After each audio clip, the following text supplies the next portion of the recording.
اگر آپ کو ہماری ویڈیو پسند آئی ہے تو ویڈیو کو لائک کریں، چینل کو سبسکرائب کریں اور بیل آئیکن پر ضرور کلک کریں تاکہ ہر آنے والی ویڈیو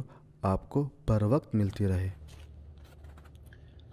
السلام علیکم ورحمۃ اللہ وبرکاتہ۔ ناظرین کرام، اسلامی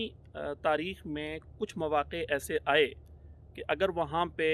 حکمت و تدبر اور بصیرت سے کام لیا جاتا اور آپس کی لڑائی سے بچا جاتا اور ضد اور عناد کو چھوڑا جاتا تو اس کے بعد کی انسانی تاریخ بہت مختلف ہوتی۔ ایسے ہی مواقع میں سے ایک موقع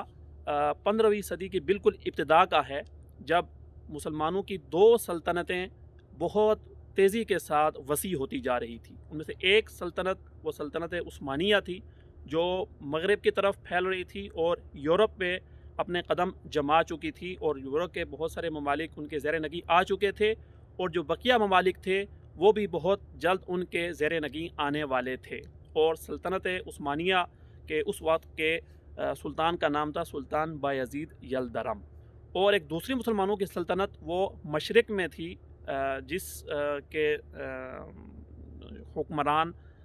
امیر تیمور تھے، اور وہ مشرق کی طرف مسلسل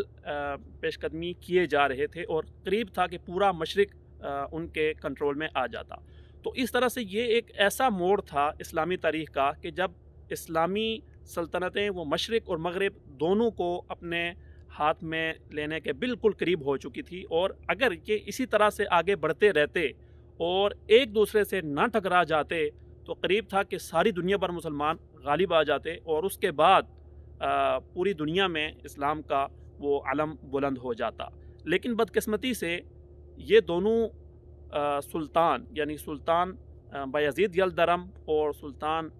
امیر تیمور، یہ دونوں انگورا کے میدان میں ایک دوسرے سے ٹکرا گئے، اور ظاہر ہے کہ جب دو دنیا کی بڑی طاقتیں ایک دوسرے سے ٹکرا جائیں تو نتیجہ جو نکلتا ہے وہی نکلا کہ سلطنت عثمانیہ کو شکست ہو گئی۔ سلطان بایزید یلدرم کو امیر تیمور نے اپنے پاس قید کر لیا، اور وہ اتنا غیور، اتنا جری آدمی تھا، نوجوان تھا، 40 سال اس کی عمر تھی، کہ وہ اس دکھ کو برداشت نہ کر سکا اور اسی قید کے دوران وہ فوت ہو گیا۔ اور دوسری طرف جو سلطان امیر تیمور تھا وہ 70 سال کا ہو چکا تھا، اور کچھ عرصہ بعد وہ بھی انتقال کر گیا۔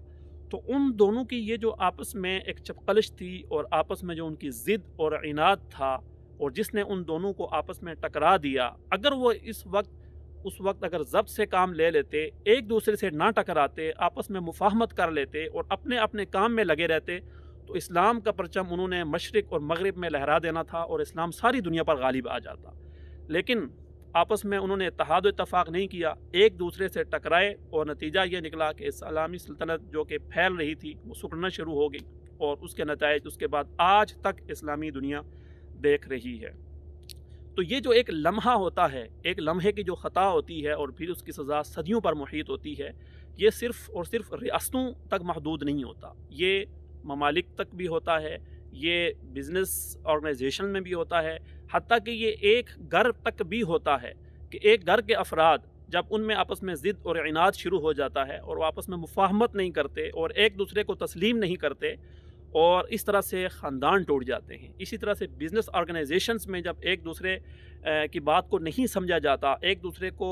جائز مقام نہیں دیا جاتا، اور وہاں پہ بھی چوکشیں شروع ہو جاتی ہیں اور لڑائیاں شروع ہوتی ہیں، تو نتیجہ یہی نکلتا ہے کہ ادارے بیٹھ جاتے ہیں۔ چنانچہ کہ ایک جو غلطی ہوئی اسلامی تاریخ میں، ہم دیکھ رہے ہیں کہ اس کا خمیازہ آج 600 سال بعد بھی امت مسلمہ بھگت رہی ہے۔ تو ہمیں چاہیے کہ ہم جب بھی ایسی صورتحال کا سامنا کریں تو ہم اپنے دل و دماغ کو کنٹرول میں رکھیں اور دوسروں کو سمجھنے کی کوشش کریں، اور جس کا جو حق ہے، جس کا جو مقام ہے، وہ مقام ہم ان کو دے دیں، اور ہمیشہ ٹکرانے سے اپنے آپ کو باز رکھیں، کیونکہ ٹکرانے کا نتیجہ، لڑائی کا نتیجہ، جھگڑوں کا نتیجہ وہ ہمیشہ زوال کی صورت میں نکلتا ہے۔ اللہ تعالیٰ سے دعا ہے اللہ تعالیٰ ہمیں اپنے ملک، اپنے کاروبار، اپنے گھر اور اپنے ہر تعلق میں ایک دوسرے کا احترام، ایک دوسرے کا ادب کرنے اور ایک دوسرے کو سمجھنے اور اس کو اس کا مقام دینے کی توفیق عطا فرمائے۔ وآخر دعوانا الحمدللہ رب العالمین۔